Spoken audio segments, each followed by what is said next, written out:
बिस्मिल्लाहिर्रहमानिर्रहीम एंड अस्सलाम वालेकुम। This is Aftab Ahmad.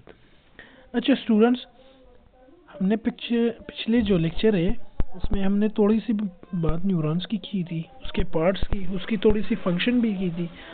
आज का जो हमारा टॉपिक है वो ब्रेन है। ठीक है,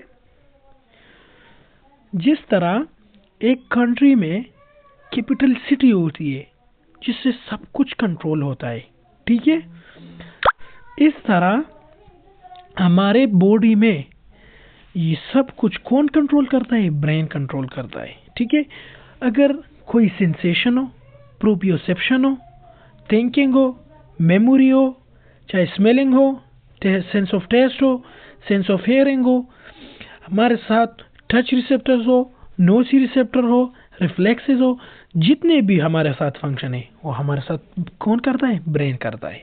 ठीक है, so the average adult brain, तो अगर हम ब्रेन की वजन की बात करें, ठीक है, तो हमारे साथ मेन में हमारे साथ जो है ये 16 ग्राम होता है। ठीक है, और वुमन में 14 ग्राम। एमसीक्यूज है। ठीक है, the brain is divided into 3 major portions. अच्छा स्टूडेंट्स, इधर जो है आपको सेरेब्रम, सेरेबेलम, ब्रेन स्टेम, ये हमारे साथ इस तरह भी डिवाइड हो सकता है, fore brain, mid brain and high brain. ठीक है, लेकिन हमारे साथ फोर ब्रेन में अगर हम फोर ब्रेन को 100% ले, 80% किसने घेरा हुआ है? सेरेब्रम ने। फिर अगर हम हमारे साथ जो सेरेबेलम है, ये हमारे साथ फोर ब्रेन, मिड ब्रेन और हाइंड ब्रेन, ये हमारे साथ हाइंड ब्रेन में आता है। तो हाइंड ब्रेन में सबसे ज्यादा किसने चीज घेरा हुआ है? सेरेबेलम में। और ब्रेन स्टेम तो जो है हमारे साथ हिप्पोकैम्पस, एमाइगडाला, सब कुछ से जो है ना कंबाइन होकर बनाया हुआ है। ठीक है, तो इसने डिवाइड जो किया हुआ है वो सेरेब्रम, सेरेबेलम और ब्रेन स्टेम की बुनियाद पर किया हुआ है। ठीक है, the cerebrum the largest portion of the brain. MCQ अगर आपको आए, the largest part of brain is which one? तो वो कौन है? सेरेबेलम है। ठीक है, एक सेरेबेलम है और दूसरा सेरेबेलम है। ठीक है, सेरेबेलम फोर ब्रेन का पार्ट है। ठीक है, और लार्जेस्ट पार्ट ऑफ ब्रेन है, कंसिस्ट ऑफ 2 हेमिस्फीयर। इसमें 2 हेमिस्फीयर है। ठीक है, एक को राइट हेमिस्फीयर कहते हैं, दूसरों को left hemisphere. Hemi mean half, तो एक स्फीयर का एक हाफ ये, एक हाफ ये। तो ये अगर मैं राइट ले लूं, ये लेफ्ट, तो राइट हेमिस्फीयर और लेफ्ट सेरेब्रल हेमिस्फीयर। ठीक है, अभी इसकी फंक्शन की बात करें तो ये लेफ्ट जो होता है ये हमारे साथ right portion of the body जो है उसकी सब कुछ कंट्रोल करता है। ठीक है, और हमारे साथ जो राइट है वो left part of the body control करता है। इनकी जो ये फंक्शन है ये अपोजिट है। ठीक है, इसमें ख्याल रखना है आपने। So each hemisphere is marked by a thick folds of gyri, turn, twist. ये ब्रेन इस तरह बना हुआ होता है ना, अगर हम उसको जो है ना देखे तो इस तरह बना हुआ होता है ना ब्रेन।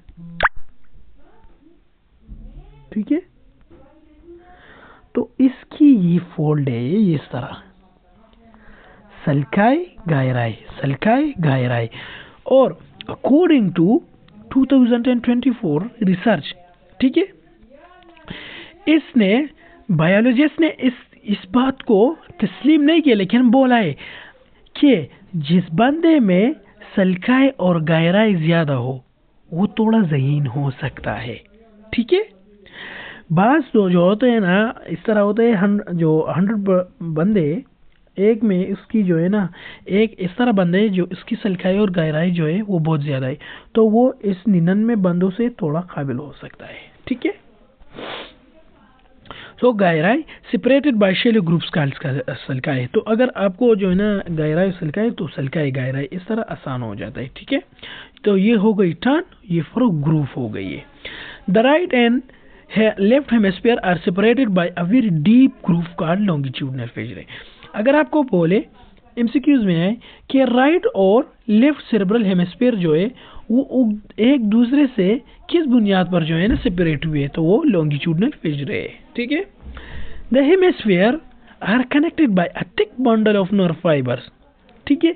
ऑलरेडी मैंने नर्व और नर्व फाइबर आपको बताया हुआ है। नर्व हम जो है बहुत सारे नर्व फाइबर को, चलो मैं इस तरह बोल लेता हूँ, नर्व फाइबर एक है, ठीक है, और नर्व हमारे साथ बंडल हो गई है, ठीक है। So the hemisphere are connected by a thick bundle of nerve fibres called corpus कैल्यूसम।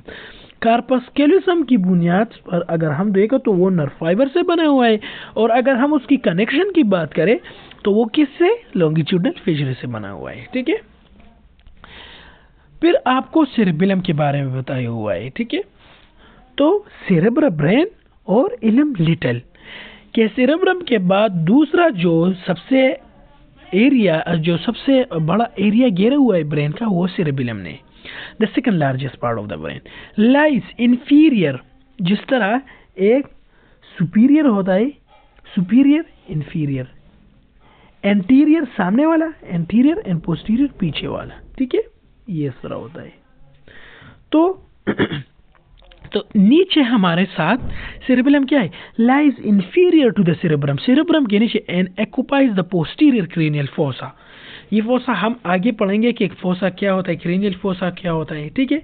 लेकिन इस आपने सिर्फ ये याद रखना है कि इसने क्या घेरा हुआ है, cerebrum, and occupies the posterior cranial fossa. Inferior है सेरेब्रम के नीचे और पोस्टीरियर है क्रेनियल फोसा के साथ। It is also mark by gyri, sulci and fissures. जिस तरह ये तो सारे ब्रेन का पार्ट है, तो जो है ना ये सल्काई और गायराई तो होगी और इसमें भी फिशरी है, ठीक है। The brain stem which is like a vertical stock, जिस तरह एक वर्टिकल स्टॉक होता है, ठीक है, with the cerebrum perch on the top, जिस तरह इस तरह है ना ये, तो ये ब्रेन स्टेम है, ये हमारे साथ क्या हो गई, ये सेरेब्रम हो गई है, ठीक है। So the brain stem which like vertical stalk with the cerebrum perch on the top of it like a mushroom cap off on its stalk. The major component of the brainstem from the rostral to the caudal, from the rostral to the caudal, from the rostral to the caudal, ऊपर से लेके नीचे तक, ठीक है। और the डायेंसेफेलान, ये हम पढ़ेंगे हमारे साथ डायेंसेफेलान, टेलेंसेफेलान, माइलिनसेफेलान, प्रोजेंसेफेलान, ये हम आगे पढ़ेंगे, ठीक है। लेकिन इसको आपको बताया हुआ है ये 4 ब्रेन के पार्ट है, ठीक है। सबसे पहले ब्रेन जो है ना हमारे साथ, उसमें हमारे साथ सेरेब्रम आता है, ठीक है, और सेरेब्रम को हम डायेंसेफेलान कहते हैं, ठीक है। From rostral to the caudal are diencephalon, midbrain हमारे साथ मिड ब्रेन, और पोन्स एंड मेडुला ऑब्लिंगुएटा, ये हमारे साथ। अगर हम ऊपर से नीचे की तरफ आए, सबसे पहले हमारे साथ सेरेब्रम आता है, जिसको हम डायेंसेफेलान भी कहते हैं, क्योंकि उसमें हमारे साथ सेरेब्रम आता है डायेंसेफेलान में। फिर मिड ब्रेन हो गई है, ठीक है। फिर हमारे साथ पोन्स एंड मेडुला ऑब्लिंगुएटा हो गई है, ठीक है। ये देखें, सिंगुलेट सल्कस, कॉर्पस कैल्यूसम हो गई है, डायेंसेफेलान हो गई है। अच्छा स्टूडेंट्स, ये आपके वाइवे के लिए बहुत इंपॉर्टेंट है, ठीक है। आपको डायग्राम दिया होगा, जो है ना आपके सामने रख दिया जाएगा कि इसमें जो है हमारे साथ सल्काई किधर है, डायेंसेफेलान किधर है, एंटीरियर कमिश्रे किधर है, टेम्पोरल लोब कहाँ है, मिड ब्रेन कहाँ है, पोन्स कहाँ है, तो ये आपके साथ पोजीशन बताया हुआ है, ठीक है। चलो स्टूडेंट्स, आज के लिए इतना ही काफ़ी है, ठीक है। हम ग्रे मैटर और वाइट मैटर जो है ना ये इससे बिल्कुल मुख्तलिफ है, तो ये हम दूसरे लेक्चर में स्टार्ट करेंगे। दो में याद रखना, लेकिन चैनल को सब्सक्राइब और कमेंट कीजिए। अल्लाह हाफिज़।